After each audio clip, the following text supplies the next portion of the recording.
Encontramos-nos no concelho da Mialhada, numa elevação que se ergue a praticamente 550 metros de altitude. Estamos às portas da Mata Nacional do Bussaco.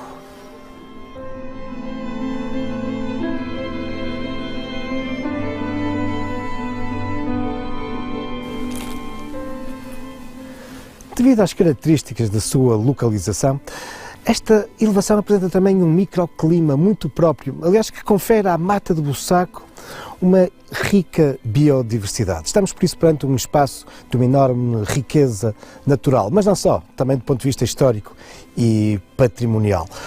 Uma mata que, em grande parte, se apresenta cercada por um muro e, junto de uma das suas entradas, podemos ver parte de uma bula do Papa Gregório XV do século XVII e que avisa que este é um espaço vedado às mulheres. Sim, porque afinal este muro era uma cerca, a cerca de um convento masculino dos carmelitas e por isso as mulheres não podiam entrar. Uma entrada para o convento, mas também para um deserto.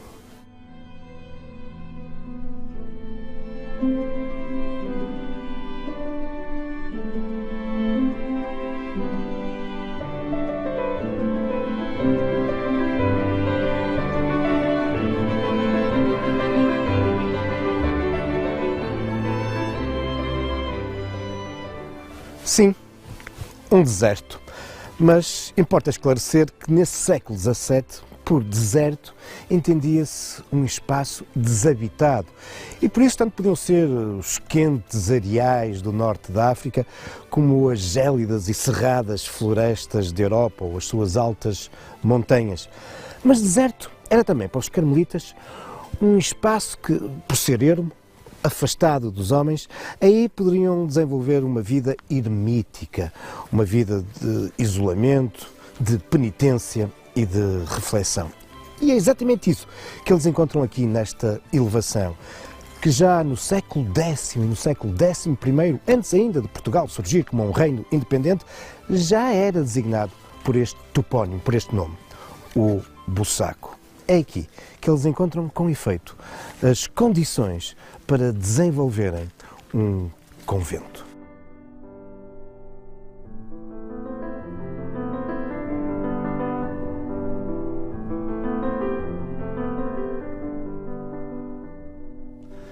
As origens do convento do Bussaco, Santa Cruz do Bussaco, remontam a 1628, quando esta área é doada pelo então bispo de Coimbra à Ordem dos Carmelitas Descalços, para aqui constituírem um deserto. Aliás, aquele que virá a ser um dos mais relevantes desertos desta ordem religiosa.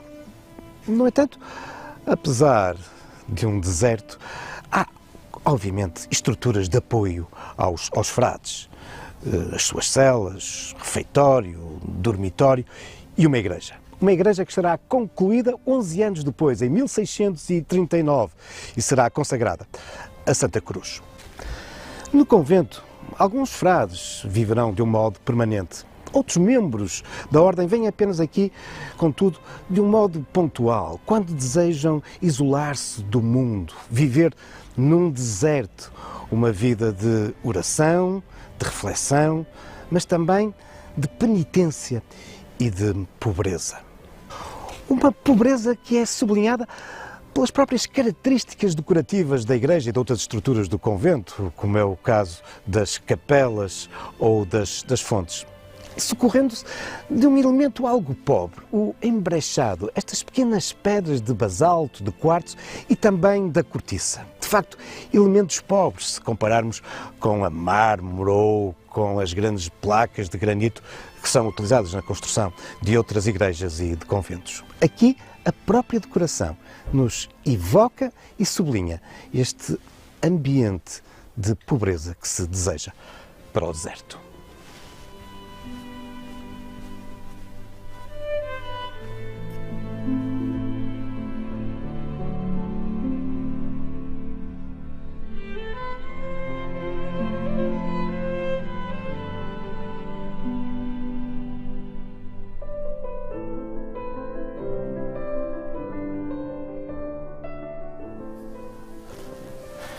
Esta igreja dos Carmelitas Descalços, aqui no convento de Santa Cruz do Bussaco, é muito interessante e apresenta algumas características raras. Por exemplo, da sua localização no contexto do convento. Afinal, ela está no centro. As estruturas conventuais vão se desenvolvendo à volta da igreja, que funciona como o claustro deste convento. Como podia deixar de ser, é um templo repleto de simbologia, mas algo aqui também muito interessante. Não podemos esquecer que neste século XVII estávamos no auge da perseguição aos cristãos novos, da Inquisição, e aqui esta pintura, onde se fala da sanguinária sentença que condena Cristo, é claramente a cicatar a perseguição, a condenação aos judeus. Mas estamos aqui perante um templo que apresenta um outro aspecto muito curioso. É que, do ponto de vista da sua planta, ela é predominantemente retangular. Ora, esta era um pouco a imagem que na altura se possuía do que teria sido o Templo de Salomão, o Templo de Jerusalém. E é exatamente essa cidade santa que aqui se pretende imitar. Não só na igreja do convento, mas afinal em todo o deserto. E esta outra pintura que nos retrata Jerusalém vai influenciar a própria concepção de todo o deserto.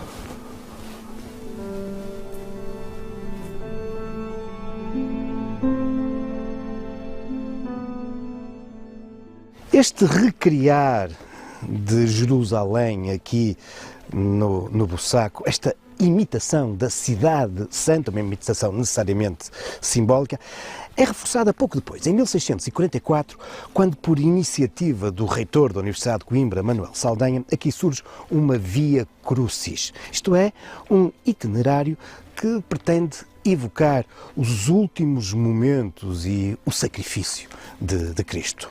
Um percurso que vai sendo marcado por diversas paragens, por estações, as estações dos passos da paixão. Ora, este ambiente das vias crucis vinha-se desenvolvendo na Europa desde os finais do século XV, desde que os otomanos tinham tomado Jerusalém, tornando muito mais difícil, se não impossível, as peregrinações dos cristãos europeus em direção à Terra Santa. E por isso eles vão, de algum modo, substituir essas peregrinações por esta deslocação aos sacromontes, isto é, aos montes sagrados, no alto dos quais se encontram os santuários, mas que para lá chegar há que fazer estas vias crucis, estes itinerários dos passos da paixão. Esta Via Crucis aqui, no Bussaco, não está na origem, ao contrário de outros sacromontes, de grandes romarias, porque aqui se destinavam, obviamente, aos frades da Ordem dos Carmelitas.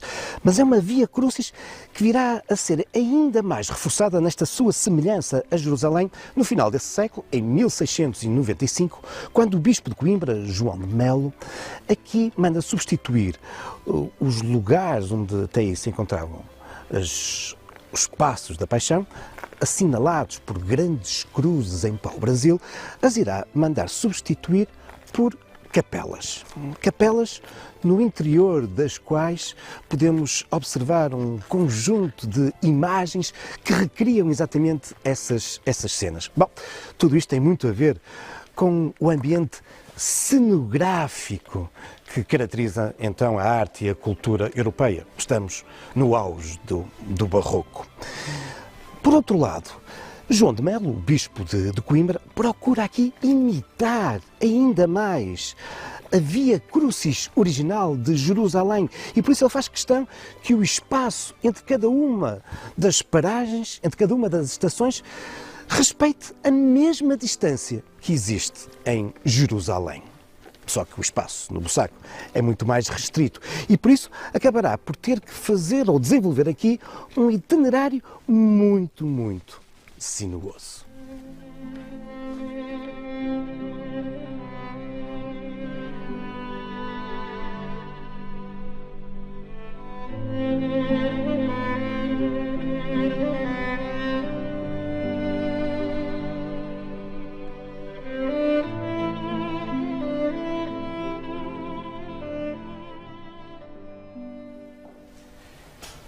Esta tentativa de imitar aqui no Bussaco a Via Crucis original de Jerusalém não se limita apenas a esta tentativa de respeitar a mesma distância da Cidade Santa entre as diversas estações, entre as várias paragens de Cristo a caminho do Calvário. Com efeito, nós vamos ver aqui surgir, por exemplo, alguns passos que não são muito habituais nas vias sacras, como é o caso, por exemplo, de Cedrão, por verdade, um acontecimento tradicional, mas que não nos aparece narrado nas Sagradas Escrituras. Vimos também aqui no Bussaco, em alguns casos, uma preocupação em monumentalizar as estações, uma preocupação cenográfica, como por exemplo aqui, na estação do Pretório, onde são reconstituídos os 28 degraus que Cristo tem que subir até se abeirar de uma famosa varanda. A varanda do Exe Homo, aquela na qual o líder romano de Jerusalém apresenta à multidão Cristo, dizendo: eis o homem, Exe Homo. Sim, esta é a varanda de Pilatos.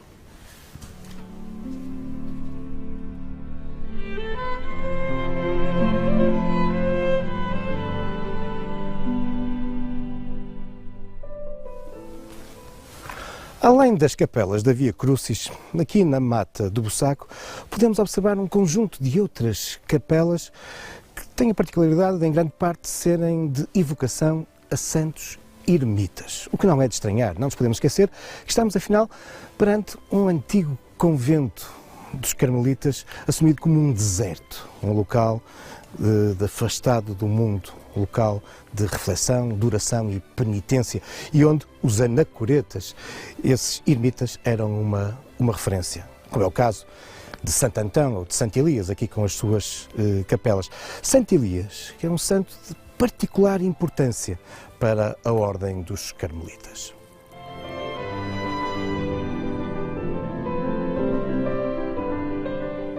Aliás, além de procurar recriar Jerusalém, o deserto do Bussaco procurava também, de alguma forma, copiar o Monte Carmelo, onde Santo Elias levou essa sua vida de ermita. E algumas destas capelas eram também espaços que os frades aqui do Bussaco utilizavam para se isolar dos seus próprios companheiros. Capelas onde passavam isolados vários dias. Aqui dormiam e tinham até um espaço para preparar as suas parcas refeições.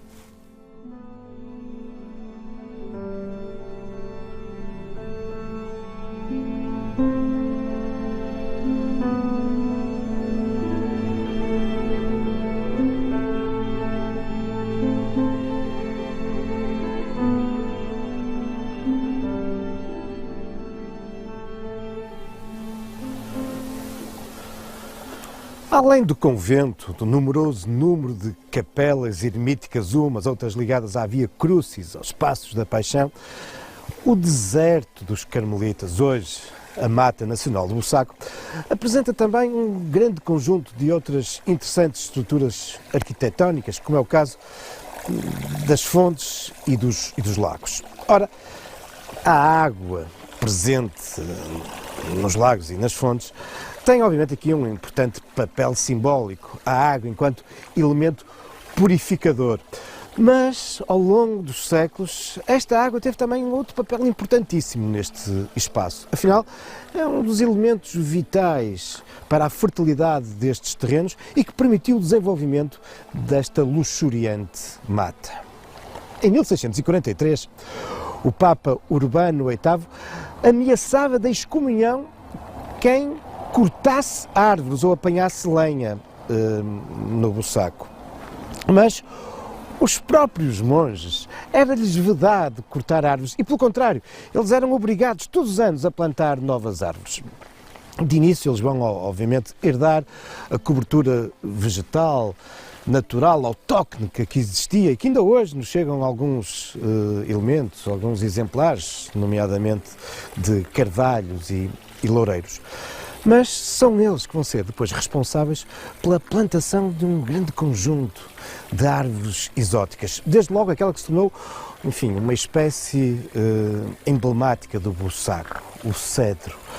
O cedro que de alguma forma nos leva de novo para esta tentativa de recriar os ambientes de Jerusalém, embora o cedro do Bussaco, em boa verdade, a sua origem seja mexicana. Mas serão também os monges que aqui vão, ao longo então desses séculos, desenvolvendo esta mata exótica, introduzindo aqui outras espécies como as sequoias, as pseudotsugas, os eucaliptos ou as araucárias, enfim, dando origem a uma mata única no nosso país.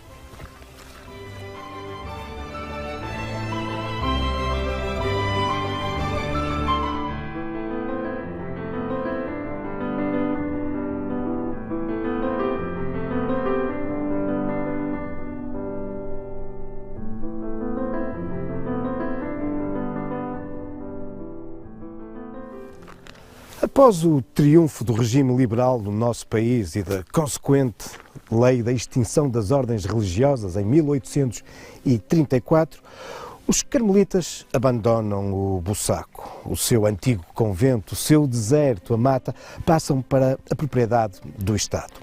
E, alguns anos depois, no reinado de Luís I, a sua esposa, a rainha Maria Pia, vai pensar aqui para este espaço num ambicioso projeto, um palácio real que rivalizasse com aquele que o seu sogro havia construído em Sintra, o Palácio da Pena. A verdade é que tal desejo não se vai concretizar, mas a ideia de um palácio tinha vindo para ficar e é aproveitada pelo então Ministro das Obras Públicas, Emílio Navarro, um homem com muitas ligações aqui ao Bussaco, que vai propor que aqui seja erguido um palácio, sim, mas não um palácio real, um palácio do povo. Entenda-se, um palácio que fosse aberto a todos e vai, desde logo, indicar-lhe uma vocação, ser um hotel. E assim irá aqui nascer o Palace Hotel do Bussaco, uma unidade hoteleira incontornável de referência no nosso país e mesmo considerado um dos mais belos hotéis românticos da Europa. Para o construir, o projeto vai ser entregue a um conhecido cenografista, Luigi Mannini, que irá apresentar os primeiros projetos logo em 1886. Mannini, que é de facto um homem que sabe criar cenários. Ele tinha sido cenografista no Teatro Scala de Milão e agora encontrava-se como cenografista no Teatro Nacional de São Carlos. O projeto que ele apresenta é de facto muito bem aceito e definitivamente aprovado 2 anos depois, em 1888, ano em que se iniciam as obras que se vão prolongar até 1907. Dentro das correntes românticas da época, apegado aos elementos históricos e inspirado claramente na Torre de Belém e no Mosteiro de Belém, Mannini vai-nos apresentar aqui um discurso revivalista, baseado na arte manuelina. Mas é um espaço também eclético, uma vez que não só nos apresenta esses elementos historicistas manuelinos, mas também evocando uma série de outros acontecimentos e momentos históricos.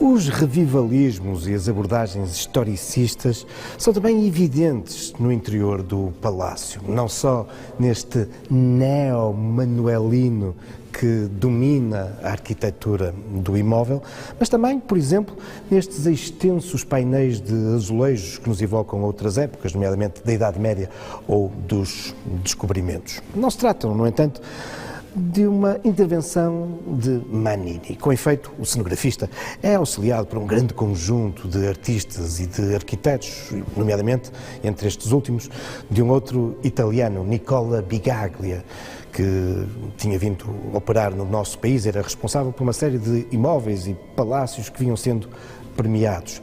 Ou então pintores como António Ramalho ou escultores como Costa Mota Sobrinho. E claro, Jorge Colasso, autor de fabulosos azulejos.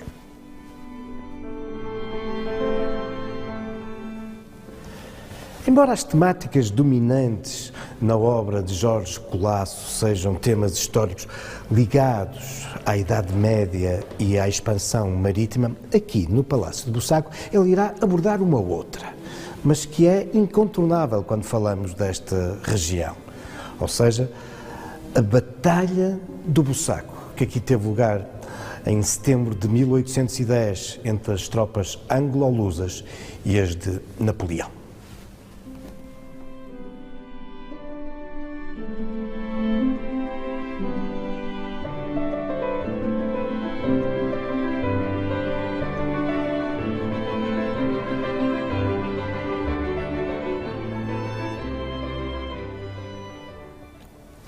Entre julho de 1810 e abril de 1811, as tropas de Napoleão invadem pela terceira vez o nosso país.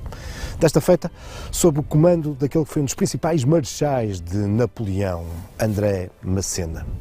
É um exército numeroso e que avança rapidamente em direção a Lisboa. No entanto, em setembro de 1810, é travado aqui no Bussaco pelo exército português e inglês. E no dia 27 acabará por haver mesmo aqui uma importante batalha. A Batalha do Bussaco, que nos é evocada não só por este monumento erguido em 1873, mas também pelo Museu Militar, que nos apresenta um grande conjunto de objetos e de memórias relacionadas com este acontecimento. Uma batalha decisiva, mas também das mais sangrentas da Guerra Peninsular. Do lado francês, se há a registrar uma baixa de 5.000 homens. Do lado anglo-luso, 1.300. É uma batalha que não é a batalha final desta terceira invasão, mas é com efeito decisiva, porque ela permitiu travar durante bastante tempo a avançada das tropas napoleónicas, permitindo, por isso, que os portugueses e ingleses desenvolvessem e terminassem mais próximo da capital aquela que virá a ser a vital linha de torres. Uma estrutura que se demonstrará como intransponível para as tropas de Napoleão e que acabará por ditar o fim da terceira invasão francesa e da Guerra Peninsular entre nós.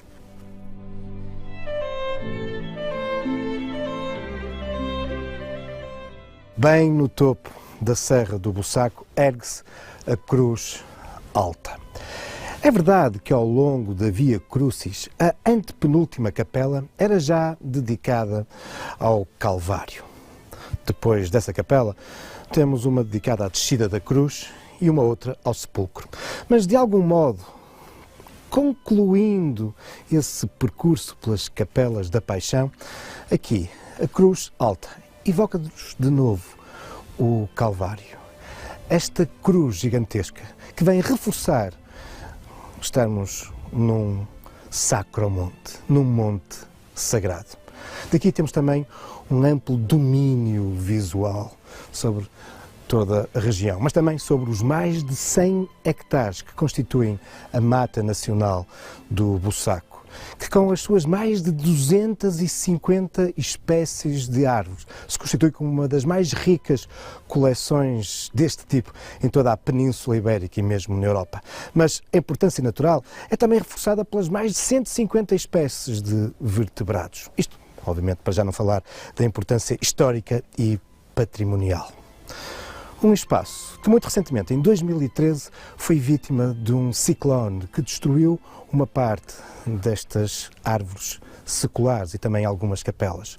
Mas fruto da intervenção da Fundação da Mata do Bussaco e de muitos voluntários, tem vindo a ser possível recuperar, reabilitar, regenerar este espaço histórico.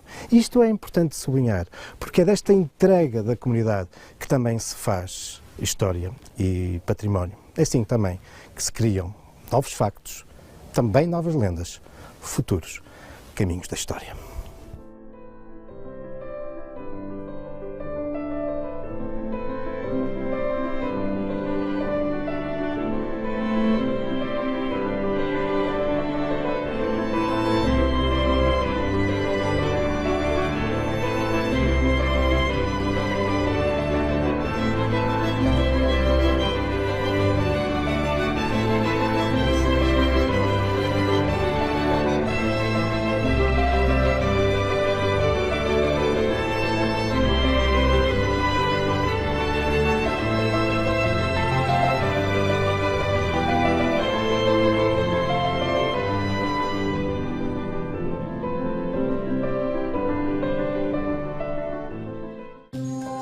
Este programa foi patrocinado por World of Discoveries, Museu Interativo e Parque Temático.